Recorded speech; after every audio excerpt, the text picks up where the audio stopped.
Hello Anshul lovers, how are you all? Hope you all good and enjoying my videos. तो from the ashes of the part we will rise का मैं last part ले आई हूँ। Hope कि आपको ये part पसंद आएगा और मैं नेक्स्ट फैनफिक भी फिर जल्दी शुरू करूँगी। तो चलिए आज का पार्ट हम स्टार्ट करते हैं। तो हमने लास्ट पार्ट में देखा था विंग और वांग जी जियांग सेक्ट ख़त्म कर चुके थे। अब जियांग सेक्ट के साथ क्या हुआ है ये बात क्लाउड रिसेस तक पहुंच गई थी। मरीन एल्डर्स के काउंसिल में बैठी थी जो कि उसने डिसरिस्पेक्टफुल वर्ड्स बोले थे और लैंजानो वी वुशियान के साथ दिया था। और उसने एक बहुत बड़ी बात भी बोली थी कि जिन गोंगयाओ ने उसे मारने की कोशिश की है। सब एल्डर्स उस पर चिल्ला रहे थे। लान गुआओ भी वहीं पे बैठा था। उसे ये सब देख के बहुत ही ज़्यादा गुस्सा आ रहा था, लेकिन ना ही वो कुछ कह सकता है और ना ही वो कुछ कर सकता है। फिर वो एल्डर्स कहते हैं कि तुम अपने सन से अब मिलने के लिए अलाउ नहीं हो। ऐसे ही अब 2 वीक हो चुके थे। लान गो अपनी मदर से नहीं मिला था। वो अपनी मॉम से मिलने के लिए अपने फादर से बहुत बार बोल चुका है, लेकिन हमेशा शिचेन उससे मना ही कर देते थे। उसने कुछ लोगों से इन दिनों सुना है कि उसकी मदर की तबीयत ठीक नहीं है, जबकि उनको कुछ हुआ ही नहीं था कुछ दिन पहले। तो अब अचानक से क्या हो गया? वो बस चांस ढूंढ रहा था अपने मदर के रेजिडेंस में जाने के लिए, लेकिन उसको मौका मिल ही गया आज, क्योंकि आज शिचेन और जिन गोंगशान के और बाकी सब के फ्यूनरल में गए हैं। वो उनके रूम में आ जाता है। वो बेड के पास जाता है। वो देखता है कि उसकी मॉम का फेस बहुत ही ज़्यादा पेल हो गया है और वो बहुत ही वीक लग रही हैं। वो कहता है कि मदर। वो उसे देख के स्माइल करती हैं। वो कहता है मदर आपको क्या हुआ है? वो आंसर कर पाती उससे पहले ही वो कफ करने लगती हैं और अपने हैंड से माउथ को कवर करती हैं। वो कहती हैं कि मैं ठीक हूँ गुआओ। फिर वो उसके चिक्स पे हाथ रखती हैं और कहती हैं कि सन, तुमसे मैं एक बात कहना चाहूँगी। हमेशा सच का साथ देना। जो तुम्हारा दिल कहता है उसकी सुनना। मुझसे प्रॉमिस करो कि तुम ट्रुथ का ही पैथ चुनोगे। फिर इसके बाद वो सो जाती हैं। लान वाओ उन्हें ब्लैंकेट उड़ाता है और उनके चैम्बर से बाहर आ जाता है। वो अपने चैम्बर में आता है। वो सोचता है कि उन सब ने क्या किया है उसकी मदर के साथ, जो कि उसकी ऐसी हालत हो गई। वो सोचता है कि उन्हें किसी की हेल्प चाहिए। तभी उसके दिमाग में लान वांगजी और वी वुशियन का थॉट आता है। वो उन्हें एक बटरफ्लाई मैसेज भेजता है। जब लान वांगजी और वी वुशियन को मैसेज मिलता है तो वो उसको रिप्लाई करते हैं कि वो बस थोड़ी देर में ही वहाँ पे पहुँच जाएंगे। 2 घंटे बाद स्वॉर्ड पे फ्लाई करने के बाद वो क्लाउड रिसेस पहुँच जाते हैं। लान ग्वाओ उन्हीं का वेट कर रहा था मेन डोर पे। वो उन्हें देखता है, फिर उनके पास जाता है और कहता है कि थैंक यू आप दोनों का यहाँ पे आने के लिए, अंकल वांगजी और अंकल वी वुशियान उसके पास जाता है और कहता है कि तुम्हारी मदद ठीक हो जाएंगी लान ग्वाओ, तुम चिंता मत करो। ग्वाओ नोट करता है। वांगजी कहता है कि हमें उनके पास ले चलो। वहाँ गेट पे 2 गार्ड्स थे। वो नए डिसिपल थे तो वो वांगजी और वी वुशियान को नहीं जानते थे। वो कहते हैं कि सेक्ट हायर किसी को भी आप अंदर जाने नहीं ले जा सकते हैं और हमें मना किया गया है अंदर जाने से जब तक कि सेक्ट लीडर वापस नहीं आ जाते। लान वांगजी कहता है कि इसके लिए टाइम नहीं है और वो एक स्पेल यूज़ करता है जिससे कि वो दोनों गार्ड अनकॉन्शियस हो जाते हैं। वी वुशियन कहता है कि हमारे पास टाइम कम है, हमें जल्दी करनी होगी। वो अंदर जाते हैं। कुछ लोगों के साथ गुआओ को देख के एक डिसिपल लैंड किरण को इन्फॉर्मेशन देने चला जाता है। वाओ वो डोर को ओपन करता है। वो सब उसकी मॉम के रूम के अंदर आ जाते हैं। वो रूम बहुत ही ज़्यादा कोल्ड था। वी वुशियन उनके फॉरहेड पे हाथ रखता है। उन्हें फीवर था। वी वुशियन कहता है कि बॉयल वाटर मिल सकता है। गुआओ जल्दी से किचन जाता है और एक क्लोथ और वाटर लेके आता है। विंग उनके फेस को क्लीन करता है और एक हर्ब अपने पाउच से निकालता है और उन्हें पिलाने लगता है और लान वांगजी उन्हें स्पिरिचुअल पावर देने लगता है। तभी वहाँ पे लैंड किरण आ जाते हैं। उन सब को देख के वो कहते हैं कि तुम दोनों यहाँ पे कैसे आए? तुम्हें मरीन से क्या मतलब है? तब लैंड ग्वाओ बोलता है कि मैंने उन्हें यहाँ पे बुलाया। वी लैंड किरण उसके वर्ड्स को कट करते हुए बोलते हैं कि तुम गुआओ, तुम बिल्कुल अपनी मदर के ही सन हो। तुम अपने फादर और मेरे ऑर्डर के खिलाफ जाओगे? तभी वांगजी कहता है कि क्यों वो अपनी मदर से मिलने नहीं आ सकता? आप लोग उसके साथ भी वही कर रहे हैं जो मेरे साथ किया था। जब मरीन ट्रैवल करने की हालत में हो जाएगी तो हम गुआओ और उनको अपने साथ ले जाएंगे। लैन किरण कहते हैं कि तुम्हें कोई भी राइट नहीं है फैसले लेने का। मैं शिचेन और जिन गुआंगुआओ को मैसेज भेज चुका हूँ, वो कुछ ही घंटों में यहाँ पे आ जाएंगे। वांग जी कहता है ठीक है, तब तक हम यहीं पे हैं। लैन किरण कुछ डिसिपल को बुलाता है और कहता है कि इन पर नज़र रखना, और वो वहाँ से चला जाता है। फिर विंग मरीन को एक और मेडिसिन पिलाता है। लैन गुआओ पूछता है कि वो ठीक तो हो जाएंगी ना, मैं अपनी मदर को खोना नहीं चाहता। विवुजियान कहता है कि मैं उम्मीद कर रहा हूँ कि वो जल्दी ही ठीक हो जाएंगी, तुम चिंता मत करो, तुमने बहुत सही किया हमें यहाँ पे बुला के। वो पॉइजन थी, वो मेडिसिन से वो ठीक हो जाएंगी। जिन गुआओ तुम उनके पास ही रहो, हम कोर्टयार्ड में उनका वेट करेंगे, तुम अपनी मदर का ही ध्यान रखो। लैन गुआओ ये सुन के बहुत ज़्यादा शॉक हो गया था कि उसकी माँ को पॉइजन दिया गया है, वो भी उसके फादर, उसके मेट और उसके ही अंकल ने। वो फिर नोट करता है। वो दोनों वहाँ से बाहर आ जाते हैं। फ्यू स्टेप्स चलने के बाद वो जिंगशी के पास आ जाते हैं, लैनजैन की जिंगशी, जो उन दोनों को बहुत ही ज़्यादा पसंद थी। विंग लैनजैन के आर्म्स को लाइटली टच करता है। लैनजैन उसकी तरफ देखता है, उनकी आइज़ मिलती है और विंग एक स्माइल करता है। तभी उन्हें किसी की चिल्लाने की आवाज़ आती है। वो जल्दी से कोर्टयार्ड में आ जाते हैं। वो वॉइस शिचेन की थी। वो कह रहे थे कि शिफू, उन्हें किसने परमिशन दी क्लाउड रिसर्च में आने की। तभी लैनजैन बोलता है कि तुम बिल्कुल फादर जैसे, तुमने अपनी ओमेगा को अकेला मरने के लिए छोड़ दिया और अपने सन से मिलने भी नहीं देते हो। विवुजन कहता है कि शिचेन, तुम जानते हो कि वो मर सकती थी अगर हम नहीं आते तो।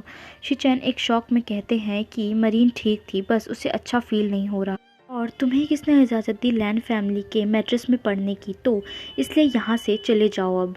वांग जी बोलता है, पता नहीं इस जिन गोंगियाओं ने आपके साथ क्या किया है कि आपको कुछ भी दिखाई ही नहीं दे रहा है कि क्या सही है और क्या गलत, लेकिन आप उसके झूठ पे बिलीव करना चाहते हैं, उसके वो सॉफ्ट वर्ड पे बिलीव करना चाहते हैं। तो मुझे नहीं पता कि आगे क्या होगा।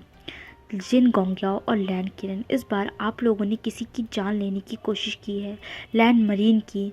ये लैन सेक्ट ऐसे कैसे हो सकता है। लैन शिचेन कहते हैं कि तुम ये सब क्या बोल रहे हो, क्या तुम्हारे पास कोई एविडेंस है। अगर तुम लोग खुद से यहाँ से नहीं जाओगे तो मुझे डिसिपल को बोलना पड़ेगा। विवुजियान कहता है कि हम उन दोनों को अकेला छोड़ के यहाँ से नहीं जाएंगे। लैन शिचेन बोलते हैं कि तुम अब बहुत ज़्यादा एरोगेंट बन चुके हो वांग जी। मैं तुम्हें कभी अपने बेबी ब्रदर की तरह चाहता था और जिसके लिए मैंने सब कुछ किया।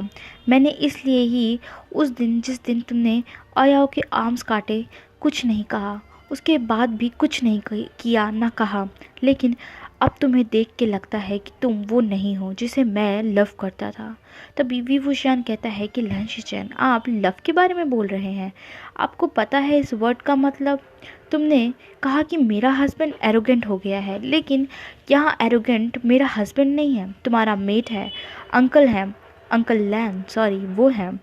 तभी लैनजैन बोलता है कि बस मरीन और गुआओ को हमें यहाँ से आराम से ले जाना है। लैन शिचेन बोलते हैं कि तुम मेरे सन और मरीन को नहीं ले जा सकते।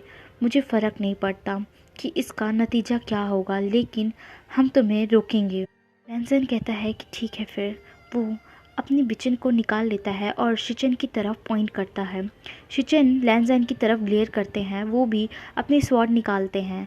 लैनजैन उनसे रिवेंज तो नहीं लेना चाहता, लेकिन वो दर्द वो भी देना चाहता है जो कि उन्होंने विंग को दिया था उसकी अब्सेंस में।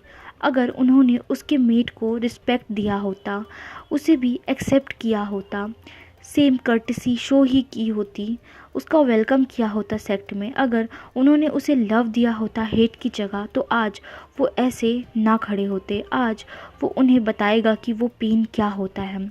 शिचेन लैनजैन की तरफ स्वॉर्ड पॉइंट करते हैं। वहीं दूसरी तरफ लैन मरीन की हालत अब पहले से ठीक थी। गुआओ को ये देख के खुशी होती है। वो प्रॉमिस करता है कि अब मैं उन सब को आपके पास आने भी नहीं दूंगा, और वो मन में ही कहता है कि आप दोनों ने अंकल विवुजियान और लैन वांग जी बहुत हेल्प की है, आपका थैंक्स। लैन शिचेन जिन गोंगियाओ से बोलते हैं कि तुम हांगशी में जाओ और डोर लॉक कर लो और उसके ऊपर एक बैरियर बना लो। जिन गोंगियाओ वो सुन के इमोशनल फील करता है। जिन गोंगियाओ उनकी बात मान के वहाँ से चला जाता है। इधर अपने मन में वी फूशियान कहता है कि वो इसलिए गुस्सा नहीं है कि उन लोगों ने पास्ट में उसे हर्ट किया है, बल्कि वो आज इसलिए गुस्सा है क्योंकि उन्होंने ग्वाओ से उसकी मदर छीनने का ट्राई किया है। तो आज वो फाइट करेंगे जस्टिस के लिए। अब शिचेन और लान वांगजी में फ़ाइट स्टार्ट हो गई थी, लेकिन शिचेन फील कर पा रहे थे कि वांगजी पहले से बहुत ज़्यादा ही पावरफुल हो गया है। इधर जिन गोंगियाओ हांगशी जाने की जगह लैन मरीन के रूम में जाने लगता है। वहाँ पे लैन ग्वाओ भी था। जिन गोंगियाओ लैन ग्वाओ को देख के कहता है कि तुम पागल लड़के, तुम्हारी वजह से ये सेक्ट आज बर्बाद होने वाला है। अगर शिचेन को कुछ भी हुआ तो मैं तुम्हें और तुम्हारी माँ को जिंदा नहीं छोड़ूंगा।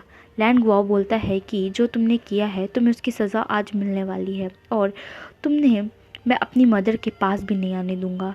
जिन गोंगियाओ कहता है कि ओह ऐसा है, मैं तो उसे और पहले ही मार देता, लेकिन वो बहुत चालाक थी।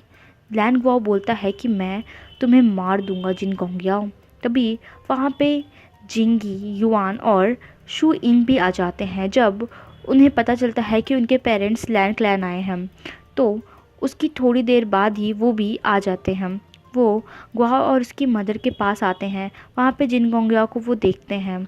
ये देख के जिन गोंगियाओ जल्दी से लैन ग्वाओ के थ्रोट पे स्वॉर्ड रखता है और कहता है कि वहीं रुक जाओ तुम तीनों, वरना मैं इसे मार दूंगा। उसमें से युआन कहता है कि तुम्हें पता है जिन गोंगियाओ, हम सिर्फ स्वॉर्ड और मार्शल आर्ट्स में ही ट्रेन नहीं हैं, बल्कि हमें ताइची भी आती है। वो कहता है ग्वाओ तुम मुझ पे ट्रस्ट करते हो ना। ग्वाओ नोट करता है। युआन एक स्पेल पढ़ता है और अचानक से जिन गोंगियाओ पर अटैक करता है। वो अटैक इतना फास्ट था कि जिन गोंगियाओ को पता भी नहीं चलता और वो पेन में चिल्लाता है और ज़मीन पे गिर जाता है। लैन ग्वाओ उससे दूर खड़ा हो गया था। युआन कहता है कि तुम अपनी मदर के पास जाओ, मैं इसे देख लूँगा। लैन ग्वाओ अपनी मदर के पास जाता है। युआन जिन गोंगियाओ से कहता है कि चलो मेरे साथ अपने अल्फ़ा को मरते हुए देखने के लिए। उसके बाद मैं तुम्हें भी दिखाना चाहता हूँ, जैसे कि तुमने मेरे बाबा के साथ किया था। वो अपने साथ जिन गोंगियाओ को वहाँ पे लेके आता है जहाँ पे लैन शिचेन और लान वांगजी की लड़ाई हो रही थी। अभी भी शिचेन और लान वांगजी में फ़ाइट चल रहा था। युआन कहता है बाबा अदाई देखिए मुझे कौन मिला आंटी मरीन की रूम में। शिचेन जिन गोंगियाओ को देख के युआन से कहते हैं कि तुमने क्या किया है उसके साथ। तभी वांगजी के स्वॉर्ड से शिचेन को कट लग जाता है। लैन किरण चिल्लाते हैं वांगजी। शिचेन खड़े होते हैं और फिर वांगजी को स्टेप करने जाते हैं। दोनों ही बहुत ज़्यादा घायल थे। लान वांगजी लास्ट बार अपनी स्वॉर्ड चलाता है और शिचेन डेडली फ्लोर पे गिर जाते हैं। ये देख के लैन किरण भी वांगजी पे अटैक कर ही रहे थे। तभी शू इंग उन्हें स्टेप कर देता है। वो भी डेडली फ्लोर पर गिर जाते हैं। इधर मैंग्याओ को तो मारना ही था तो युवान भी उसका गला काट देता है। अब वहाँ पे साइलेंस था। ये सब उनके ही प्राइडफुल होने की वजह से हुआ है। अगर वो मान लेते कि उन्होंने उनकी लाइफ हेल की थी और उनके वापस आने के बाद भी ये सब उन्होंने रोका नहीं था और लैंड मरीन को भी उन्होंने मारने की कोशिश की ना होती तो ये सब आज ना होता। लैंसैन के आइज़ में टीयर्स थे। विंग उसके पास जाता है और उसके आंसू पोंछता है। वो कहता है लैंसैन इसमें तुम्हारी गलती नहीं है, जो गलत करता है उसे सज़ा ज़रूर मिलती है। वांग जी नोट करता है। वो सब लैंड मरीन और ग्वाओ को लेके क्लाउड रिसेस से चले जाते हैं। वहाँ बाकी एल्डर्स और डिसिपल थे जो अब सेक्ट को संभाल सकते हैं। हर रिल्म में पता चल गया था कि अब लैंड सेक्ट का भी कोई नहीं है। 3 महीने बाद का दिखाया जाता है। लैंड मरीन अब ठीक हो गई थी और अपने सन को लेके वो गूसू वापस आ गई थी, क्योंकि अभी भी वो वहाँ का हायर है। गूसू में बहुत चीज़ चेंज कर दी गई थी। 3000 रूल से अब 1000 रूल ही कर दिए गए थे। अभी ग्वाओ 18 ईयर्स का नहीं हुआ था, तो अभी सेक्ट लीडर मरीन थी। वो पहली लेडी सेक्ट लीडर थी। इधर जिन जीजुआन ने यानली को सिक्लूजन में जाने को बोल दिया था। जो भी उसने किया था उसको भी उसकी पनिशमेंट ज़रूर मिलनी चाहिए। इधर वैन रूहान अब राइटफुल कल्टीवेशन करता था। और वी वुशियान और लैन वांगजी भी अब शांति से, खुशी से थे अपने चिल्ड्रंस के साथ। सो हे गाइस, ये फ़ैन फिक्शन यहीं पे एंड होता है। उम्मीद है कि आपको ये पसंद आया होगा। वैसे मैं जानती हूँ कि आपको ये इतना ज़्यादा पसंद नहीं आया है, क्योंकि ये पूरी स्टोरी सिर्फ रिवेंज पे बेस्ड थी। इसके अंदर रोमांटिक चीज़ें बहुत ना के बराबर थी, कह सकते हैं थी ही नहीं। तो मुझे माफ़ करिएगा, अगली बार मैं आपके ही पसंद का फ़ैन फिक्शन लाऊंगी। उम्मीद है कि वो आपको पसंद आएगा। तो नेक्स्ट फ़ैन फिक्शन रोमांटिक होने वाली है, जो आपकी बहुत बहुत ज़्यादा पसंद आने वाली है। ओके, तो अब नेक्स्ट फ़ैन फिक्शन के लिए तो प्लीज़ मुझे सब्सक्राइब कर लीजिए। यार मेरे सब्सक्राइबर्स डाउन हो रहे हैं, लिटरली मुझे बहुत ज़्यादा दर्द हो रहा है, मुझे बहुत ज़्यादा दुख हो रहा है। तो प्लीज़ प्लीज़ गाइस सब्सक्राइब कर दीजिए अगर आप मेरी वीडियोस को देखते हैं तो। अगर आप न्यू हैं तो मेरे चैनल पे मैं, क्योंकि अब अगला फ़ैन फिक्शन अच्छा लाऊंगी और आगे के फ़ैन फिक्शंस भी रोमांटिक ही होंगे, क्योंकि मुझे पता चल गया है कि आपको किस तरह की स्टोरीज़ पसंद है। तो प्लीज़ मेरे चैनल को सब्सक्राइब कीजिए। तब तक के लिए bye bye, tata and take care, stay safe. Thank you for watching this video. Love you guys.